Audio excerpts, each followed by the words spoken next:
it's Jessica. Welcome back to my channel. So today I thought I would just kind of sit with you and chit chat, and I'm trying really hard right now to ignore my husband who's downstairs, and I can hear him like full belly laughing. He's watching Ghost Whisperer. I don't know, has anyone ever seen that show? I got addicted to it ever since I lost my job. Oh yeah, let me tell you about how I didn't lose my job, I quit my job. But I have a lot to update you guys on, so get comfortable. This one might be a long one. But anyways, back to Ghost Whisperer, because that's like obviously the most important. I got addicted to it, and then my husband started watching it, and we both started kind of getting addicted to it. And we both have like a love-hate relationship with it. Love because it's like a great show, and hate because it's an awful show. And some episodes will just make me like start bawling, like crying, and my husband finds it hilarious. And the acting is really bad. The show is kind of bad in general. Sorry if you're a Ghost Whisperer fan. So anyways, I just hear him laughing, and I'm not exactly sure what he's laughing about, so I'll have to go down and explore that later because I'm curious now. So yes, something that happened last week or 2 weeks ago, the 20 something, was it the 21st? No, I forget what day. So like about 2 weeks ago, I ended up quitting my job. I had put in my 2 weeks notice. So I've known for a while now that I was going to leave my job. I just wasn't ready to announce it. This bun is ridiculous. Look at that thing. I'm channeling my inner Deb Anderson today with my bun. So yes, stop avoiding the topic, Jessica, just talk about it. So I quit my job. I was very unhappy. I don't want to say I was miserable, but I was miserable. It's a very tough job. For people that know me or have been following my channel for a while, I just graduated from School of Social Work, so I have my master's in social work, and I went straight away from school into a job where I had my internship, so I knew and I was comfortable with everyone, and I knew the job really well, and I was able to carry over some of my caseload and keep some of my clients, which was really appealing to me. So I knew the job pretty well, but I knew it from an aspect of an intern. And then when I switched to full-time, I just became so totally over my head, overwhelmed. I realized that this was not the job for me, and I began to question whether social work in general was for me, because why not have a complete existential crisis when you're 26 and just graduating from a shit ton expensive graduate program? That's the perfect time to question your life and, oh, is this really what I'm meant to be or where I'm supposed to be going? So I'm kind of in that really awful place, and I don't want this to be negative because I know like things will work out or whatever. I'm really positive. I don't want this to be a negative video. I hate that. I hope it doesn't come across that, but I'm in that place where I don't know where I'm going. I don't know what I'm doing with my life. I don't know if I made the right choice. I know I made the right choice because every choice is where I'm supposed to be, blah, blah, blah, and fate and blah. But I'm kind of in like a crossroads, and I'm looking at jobs that are completely outside the field of social work, which is totally unappealing to employers because I maybe get a phone interview. I've gotten one so far. I have another one coming up tomorrow. Or no, I've had 3 now. So 3 phone interviews and 1 in-person interview. And the first question they ask is, so you just graduated from social work school. What's going on? Why are you applying for this job? And I'm just like, yeah, that's a really great question. And that's my answer. No, I like bullshit a little and try to explain, but in my head I'm like, I don't really know what's going on. I'm trying to find myself. I'm 26 and I want to cry on your desk because I don't know where I'm going in life, and it's really scary, and it's kind of exciting but mostly scary. So that's where I am in my life right now. I'm having an existential life crisis, and I think I'm handling it very well. I've cleaned my entire house from like top to bottom. If you guys are interested in a house tour now that it's clean, I'm thinking of doing one. Would anyone be interested in one? If so, leave a comment below because I would love to do one and show off my cleanliness. Because when I get stressed out, I clean. I also binge eat, but since I'm on that diet that I need to also film a video about because a lot of people were interested, I can't really binge eat anymore, so I am binge cleaning, which I guess is a healthier option. I would like to binge exercise, but so far I'm just binge watching Netflix and binge cleaning, so maybe one day that'll translate into exercise so I can like get my pump on and endorphins and all that shit, because I could use some happy feelings right now. Not that I'm miserable, I'm not miserable. I'm so much happier than I was in my job. I know that I made the right decision. I was not happy there.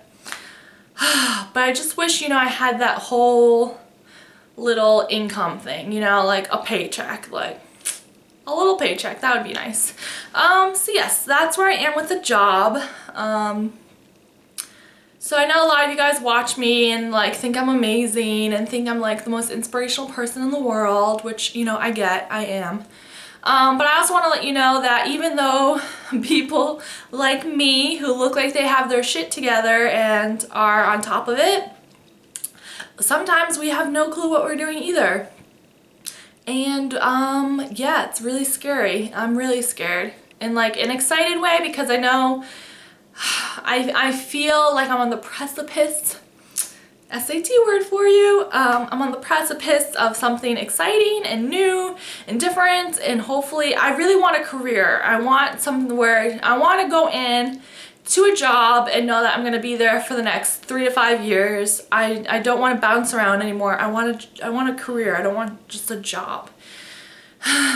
So could be the start of something new. It feels so right to be here with. Okay. Was that from High School Musical? I was really off tune if that's where it was from. So that's what's going on with my job and my life. Pretty much that's like the main overarching theme right now. So I was just in, so what else is new? So I was just in Provincetown with my family for a week, and Provincetown is at the very tip of the Cape. And it's a super fun place. If you guys want to ever go to the Cape, go to Provincetown. It is the best. We had the most amazing time. And I got a tattoo. Woo! What's the best angle? Oh, let me twist my arm around. It is, how do I do this? All right, I flip it like this and flip it like that. So yes, I got a tattoo. There it is close up. It's on the inner part of my arm. And it's not a real tattoo. I know, I tricked you. I'm so tricky. I bet like 10 people believed that was a real tattoo.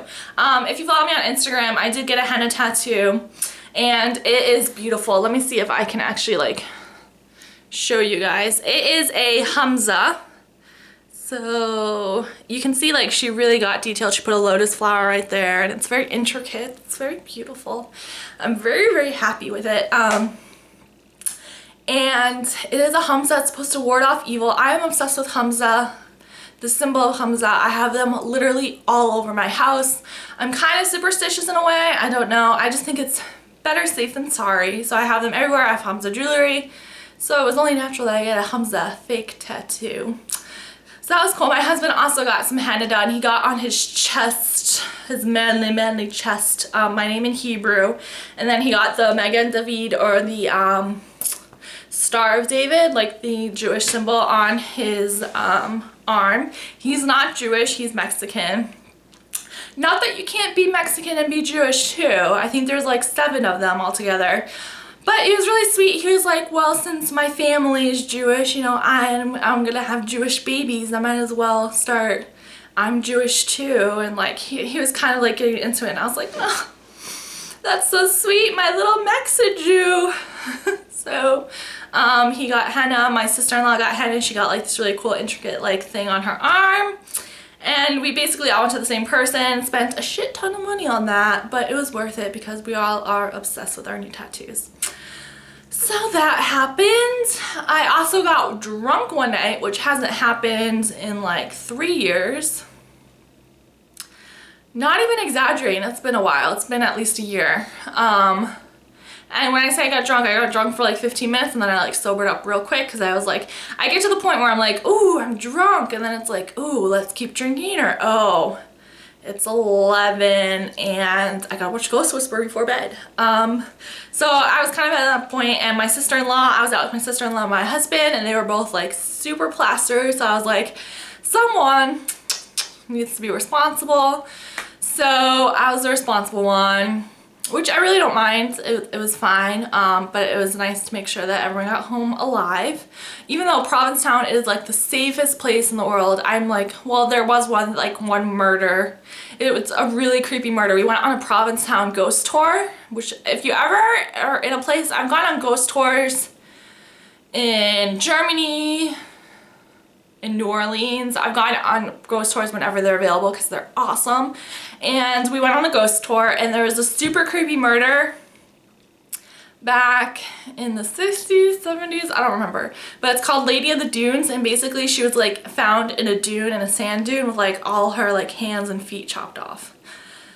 So that was cool. It's unsolved. But I think that was the last murder in Provincetown. So, and I survived, so that was super fun. What else? What else? What else is going on? I feel like the job thing has just been like the main thing in my head, and that's been like the main thing that's going on. I feel like this video is a little rambling, and because I'm recording, I can't tell, like it doesn't show on my video camera how long I've been talking for. So I apologize if this is really long. I'll try to edit it down. What else is new? I've also been getting in touch with some older friends that I've lost touch or lost contact with, which I think is kind of cool. One I reached out to, and one randomly reached out to me, and I was like so taken by surprise. And she's actually coming into Boston on the 20th of September. So I'm gonna be seeing her. I'm a little nervous because I haven't seen her in a while. And I like am trying to, I'm not trying to, I guess I've like been self-consciously or unconsciously, yes, unconsciously or somewhat consciously as well, kind of withdrawing myself just because, you know, I've mentioned it before on my channel that I've been struggling with depression a lot, and I have put on a lot of weight, and a lot of my friends, I live far away so I don't see them a lot, and they haven't seen me with like my extra chins. I mean, I was never like skinny mini, but I was never like, I think I look like a blowfish. I know everyone's gonna be like, Jessica, stop it, you don't look like a blowfish. But you know what, when I look in the mirror, I just see like that. That's what I feel like I look like.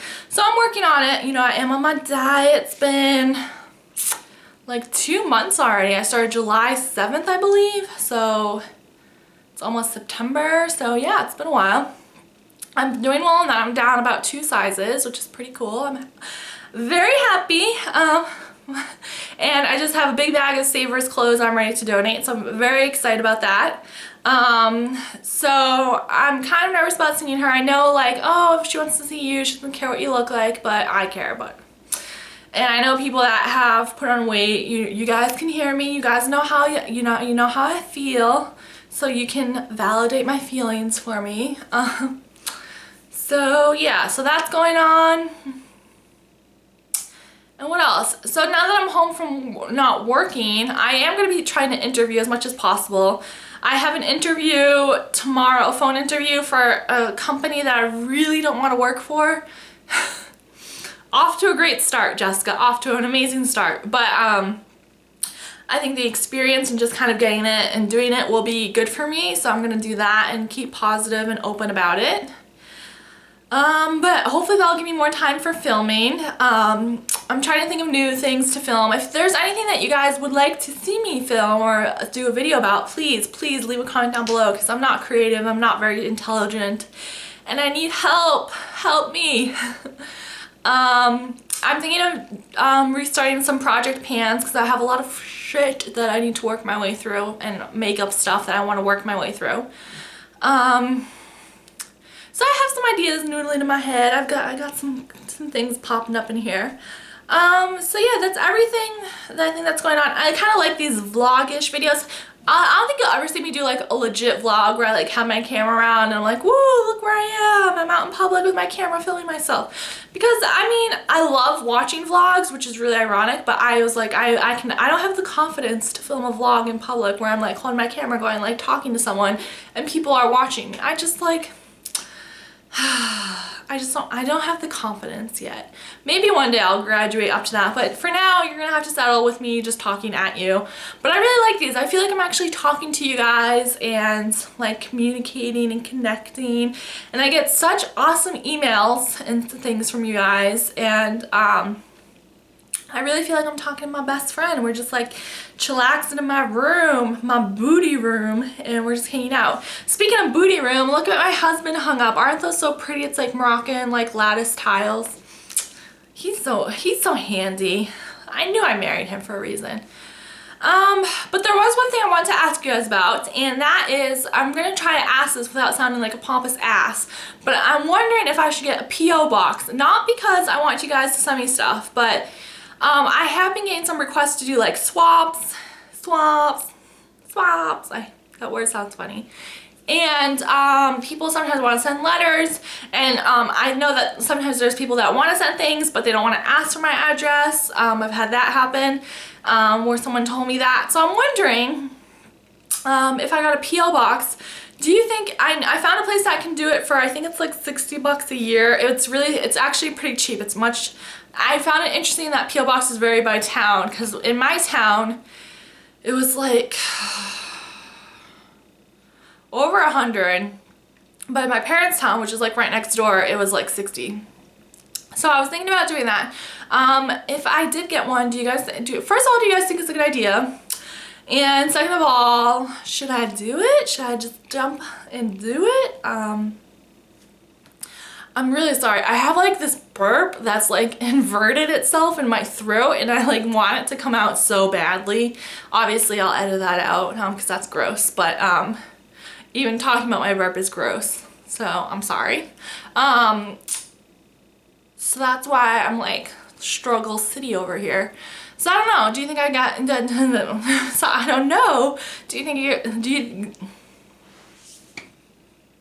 So I don't know. Do you guys think that I should get a P.O. box? Would you guys write to me? Can we be snail mail buddies and pretend that's like the Civil War and write to each other? Because that was the last time people wrote to each other. My parents did the long distance relationship thing, and by long distance I mean they did Israel to the United States. And they did it when like there wasn't like, I sound like such a freak right now. There weren't computers and like telephones. You couldn't like, you had to like, I sound like such a vapid, superficial person right now. I hate saying like 50 times. But basically they wrote letters to each other, and it was super romantic. And it's so funny because my dad grew up in French schools, so they have really like neat handwriting, and it's so cute watching him or reading his letters where he's like trying to write in English. It's adorable. So romantic. So yeah, we can write love letters to each other. So yeah, what do you guys think about that? I think I'm gonna end my vlog here because I feel like I've been chatting for like 20 minutes, even though it's probably been like 5. I just feel awkward, per usual. But I've spilled out a lot about what's going on with me. So I would love to I love your comments. I suck at responding to them. I really need to get better about that. I read them and I'm like, oh, that's so cool, and like I have all these thoughts about them, and then I'm like, oh, what's the next one say? And I never respond to them, and like I'm getting better about it though. I'm trying. Dear Lord, I'm trying. So if you guys would have a comment or anything, definitely leave one below. I love to read them. I cherish them all. I love your emails, and if we get letters, if I get letters, that would be so cool. I already have a little notebook that I'm keeping with all the cards and stuff that I've been getting over the past, I think it's been 2 years that I've like put up my first video. I know it hasn't been consistent, but damn, it's been a while. So yes, that's everything. It's been so nice chit-chatting with you. I'm gonna go on and film maybe one more video. Just because I did my makeup today. What an ugly face. my blowfish face. I did my makeup, so I want to capitalize on this because this doesn't happen every day, especially since I'm not employed anymore. I'm holding back tears right now, I swear. So the tears turned into laughter. So I want to capitalize on my makeup face and maybe film one more video. So this one will be up first because I'm just gonna slap this one together and put that online. And I guess what I'll do is I'll see you guys in my next video. If any of that made sense. It was so nice chatting with you guys. Thanks for listening to me ramble. And I'll see you guys soon. Bye.